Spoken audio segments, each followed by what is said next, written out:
السلام عليكم. زواج ابنة الرئيس ترامب تيفاني.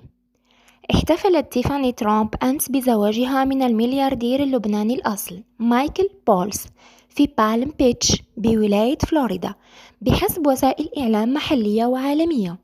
وفي التفاصيل تزوجت تيفاني 29 عاما من مايكل بولس 25 عاما في منتجع مارا لاغو الخاص بعائلة ترامب بعد مرور العاصفة الاستوائية نيكول، وقبل 3 أيام من إعلان دونالد ترامب ترشحه للانتخابات الرئاسية لعام 2024.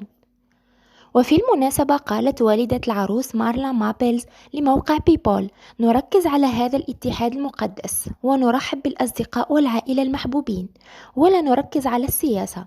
وتابعت بما معناه: اختارت العائلة هذا المكان لأنه يعتبر منزل طفولة تيفاني والمكان الذي أتت فيه إلى العالم. وعن فستان الزفاف شرحت مابلز أنه حفل زفاف لبناني أمريكي، لذلك كنا سعداء للغاية بأن يقوم إيلي صعب بالسحر.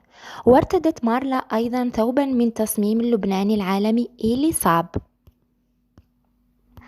شكرا لكم على المشاهدة أصدقائي.